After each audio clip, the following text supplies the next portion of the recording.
ပြီးခဲ့တဲ့ပိုင်းမှာတော့ Derry ကို Moonsby ကကတင်ပေးခဲ့ပြီးဖုံးကွယ်ထားတဲ့သူရဲ့ခံစားချက်တွေကိုပွင့်ရမတွားခဲ့ပဲတိတ်ဆိတ်စွာနေထိုင်သွားခဲ့ပါတယ်။ Moonsby ကတင်လိုက်တဲ့အတွက်ကြောင့်လွင့်ထွက်သွားတဲ့ Derry က Elizabeth တို့ရှိရာနေရာစီကိုပြုတ်ကျလာခဲ့ပါတယ်။ပညတ်တော်တစ်ပါးရဲ့စွမ်းအားကိုခံစားမိလိုက်တာကြောင့်အကုန်လုံးလည်းရုပ်ရုပ်တဲတဲဖြစ်သွားခဲ့ကဝမ်းနဲ့နေတဲ့ Derry ကတော့မြူကိုတွေကြားထဲကနေမျက်ရည်စားတွေနဲ့ထွက်လာခဲ့တယ်။ Leonas ထဲမှာတော့ Driver တို့တွေကခုခံကာကွယ်ပေးနေခဲ့ကြပြီးအရှိဘက်ကိတ်မှာပေါ်လာတဲ့အင်အားကြီးတဲ့မကောင်းဆိုးဝါးတစ်ကောင်က Griamo ကိုချိန်မုံဖို့လုပ်နေခဲ့ပါတယ်။ Griamo ရဲ့ Perfect Wall ကိုတောင်မှထိုးပေါက်နိုင်တဲ့မကောင်းဆိုးဝါးကြီးတစ်ကောင်ကိုမြင်လိုက်ရတော့ကျေးဇူးပြုပြီးငါရဲ့သားကိုငါစီကနေထောက်ခေါ်မတွားပါနဲ့တော့လို့ဆိုက Driver တစ်ယောက်ဟာပြေးလာခဲ့ရင်လူကောင်ကြီးဖြစ်ကိုပြောင်းသွားပါတယ်။အဲ့ဒီရဲ့စွမ်းက Florine ရဲ့ဖူးဆိုင်ပဲဖြစ်က Griamo ကိုကာကွယ်ဖို့အတွက်ငါ့ကိုပေးသုံးခဲ့တာလားလို့ Driver ကတွေးနေခဲ့ကလက်သီးစာတစ်ချက်ကြွေးထည့်လိုက်ပါတယ်။စစ်မြေပြင်မှာတော့မင်းသားတန်ဆဲကိုတက်ခဲ့တဲ့ Derry ကိုတွေးလိုက်ရတာကြောင့်သူ့စီမှာတိုက်ခိုက်ဖို့ဆန္ဒမရှိဘူးလို့ Elizabeth ဓာနေတဲ့ဂျာကနေ Desvia ကပြေးခုတ်ခဲ့ပေမဲ့ဒါပဲကျိုးသွားခဲ့ပါတယ်။ Derry နင်ဘာလို့ဒီကိုရောက်လာခဲ့တာလဲတခုခုဖြစ်ခဲ့လို့လားလို့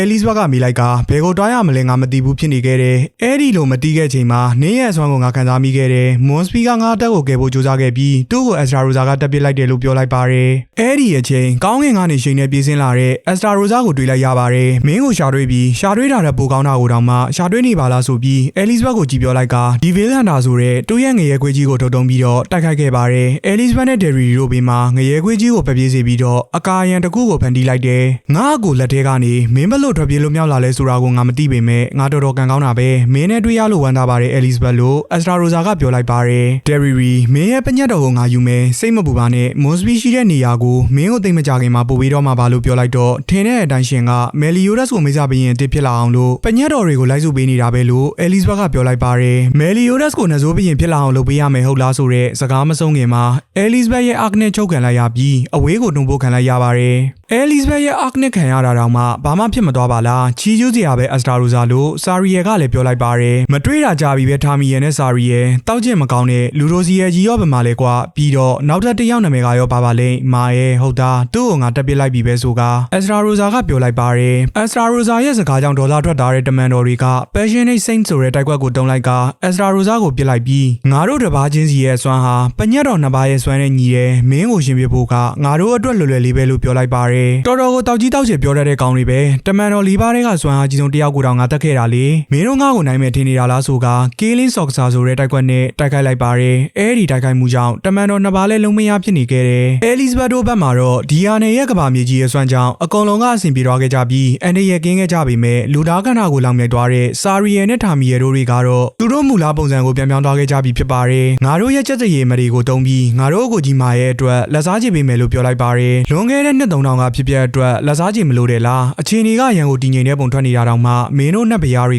ကတော်တော်ကိုညာတာကင်းမဲ့တာပဲမင်းတို့ရဲ့မုံတီးလောင်ကျွမ်းနေတာတွေကိုတဖြည်းဖြည်းချင်းငါခံစားလို့ရနေတယ်ငါအချစ်ပညတ်တော်ရှိမှာအမုန်းကိုထွေးပွေထားသူမှန်တယ်များဘသူပဲဖြစ်ဖြစ်တခြားသူတယောက်ကိုနှိမ့်ဆက်လို့မရဘူးဖြစ်နေတင်တာလေဒါပေမဲ့နတ်ဗျာမကြီးရဲ့ကောင်းကြီးပေးမှုကိုခံထားရတဲ့အတွက်ဘာတရားမှုမှမရှိရနေမယ်ဟုတ်တယ်မလားလို့ Extra Rosa ကမေးလိုက်ပါတယ်အဲ့ဒါကြောင့်ထူးဆန်းနေတာမင်းတို့ကောင်မျိုးကမာရဲလို့တန်မာတဲ့တမန်တော်တယောက်ကိုဘလို့များတတ်နိုင်ခဲ့တာလဲလို့ပြောလိုက်တော့ငါကတန်မာလို့လေဆိုကတာမီရဲရဲ့ဝမ်ပိုက်တဲကိုသူ့လက်ကိုထိုးသွင်းပစ်လိုက်ပါတယ်ဒါပေမဲ့ပင်လယ်စွမ်းကိုပိုင်ဆိုင်ထားတဲ့တာမီရဲကရေလိုမျိုးပြောက်ခဲ့သွားခဲ့ကစာရီရဲကိုတိုက်ခတ်တော့လေတိုနာတို့နဲ့ကာကွယ်ထားတာကြောင့်သူတို့ရဲ့သားကိုဒီမရဘူးဖြစ်နေပါတယ်ဒါကအမဒီရဲ့စွမ်းဆိုရင်တော့အဲ့ဒီလောက်လည်းမစွမ်းပါဘူးကွာလို့ Extra Rosa ကပြောလိုက်တော့စိတ်ရှိရှိထားပြီးစောင့်ကြည့်စမ်းပါလို့စာရီရဲကပြောလိုက်က40နှမောင်းနဲ့ပင်လယ်ရေနှစ်ခုပေါင်းပြီး Extra Rosa ကိုပြင်ပေးလိုက်ကြပါတယ်ဖျားသခင်ရဲ့နေမီကနေကြိုးဆိုပါတယ်ဒီနေရာကငါတို့အမဒီနဲ့ဖန်တီးထားတဲ့နေရာပဲလို့ပြောလိုက်ရင်ပြန်ထွက်ဖို့ကြိုးစားတိုင်းရေအောက်ကိုနှိမ့်မြုပ်လိုက်ကြပါတယ်မင်းရဲ့ကြိုးစားမှုကပင်လယ်ထဲတတွေးထွေးပြီး40နှမောင်းနဲ့လေမုတ်ထဲသလိုဖြစ်နေလိမ့်မယ်လို့ပြောက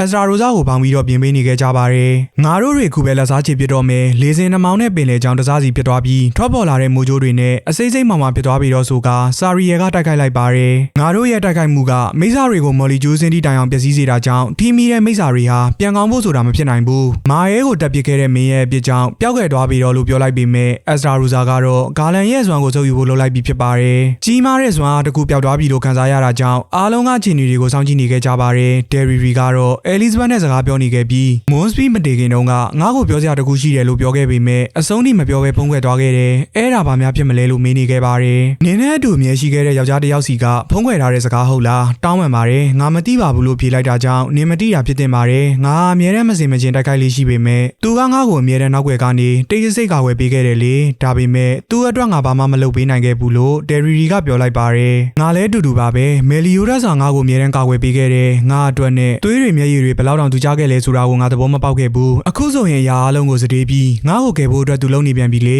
ငါ့ကိုချစ်တဲ့သူရဲ့အချစ်ကိုပြန်ပေးနိုင်ဖို့အတွက်ငါလုပ်နိုင်တာပါမဆိုလုပ်ဖို့အတွက်ဆုံးဖြတ်ထားတယ်မွန်စပီကနင်းဘော်ကိုဘယ်လိုခံစားချက်ရှိလဲဆိုတာကိုငါမသိဘူးဒါပေမဲ့အရေးကြီးဆုံးကသူ့အဘော်ကိုနင်းဘယ်လိုခံစားချက်ထားလဲဆိုတာကိုပဲလို့အဲလစ်ဘတ်ကပြောလိုက်ပါတယ်အဲ့ဒီအချိန်မှာအက်စရာရိုဇာကိုရှင်းထုတ်လိုက်ပြီလို့ဆာရီယန်နဲ့ထာမီယဲကထင်ခဲ့ပေမဲ့အက်စရာရိုဇာကတော့သူတို့နောက်ကိုရောက်နေပြီဖြစ်ပါတယ်ဒါပေမဲ့ခုနကတက်ကိုစွမ်းတွေကမြင့်တက်နေခဲ့ပြီးသူ့ရဲ့စိတ်ကပိုပြီးတော့တောင်ပယိုပယဲဖြစ်သွားပြီလို့ကိုတာကပြောလိုက်ပါတယ်ထာမီယဲကိုနောက်ကနေတိုင်းပတ်လိုက်တဲ့အခါအောက်ကိုပြုတ်ကျသွားခဲ့ပြီးတော့သူ့ရဲ့မောင်တက်ကထာမီယဲရဲ့သွေးကြောလဲပတ်မှုကိုပိတ်ပစ်လိုက်တာလို့ဆာရီယဲကပြောလိုက်ပါတယ်လေဝေတွေနဲ့ကာကွယ်ထားတာကိုတောင်မှချိုးပေါက်နိုင်ပြီးတော့မူမမှန်လောက်အောင်များပြားနေတဲ့စွမ်းရည်တွေနဲ့ဆာရီယဲကိုချုပ်ထားခဲ့ပါတယ်သူ့ရဲ့လေဓာတ်နဲ့နှချမ်းခွဲလိုက်လို့လွတ်မြောက်သွားခဲ့ပြီးနှစ်ယောက်ပေါင်းတိုက်ခိုက်ချက်ကြောင့်တစားစီဖြစ်သွားခဲ့ပေမဲ့သူတို့နှစ်ယောက်တက်ကိုစွမ်းအားတွေများနေပြီဆိုတာကိုတီးလိုက်ရပါတယ်အက်စရာရိုဇာကသူ့ခန္ဓာကိုပြန်ပြင်လိုက်ပြီးတဲ့နောက်ဂါလန်ရဲ့ပညတ်တော်ကိုစုပ်ယူလိုက်ပြီးဆိုတာကိုဒယ်ရီရီကတဘောပေါက်လိုက်ကသူ့စီမှာသူ့ရဲ့ပညတ်တော်အပြင်နောက်ထပ်ပညတ်တော်တွေပါရှိနေတာလားလို့ဆာရီယဲကလည်းတွေးနေခဲ့ပါတယ်အဲဒီနောက်မှာတော့မွန်စပီရဲ့နှုတ်ဆက်ခြင်းပညတ်တော်ကိုပါထုတ်လိုက်ပြီးစုပ်ယူလိုက်ပြန်ပါတယ်စွမ်းအားတွေပိုများလာပြီးဖြစ်တာကြောင့်မြင်းမြတ်စစ်စီတွေနဲ့တမန်တော်တွေပါနောက်ဆုတ်ဖို့လုပ်လိုက်ကြက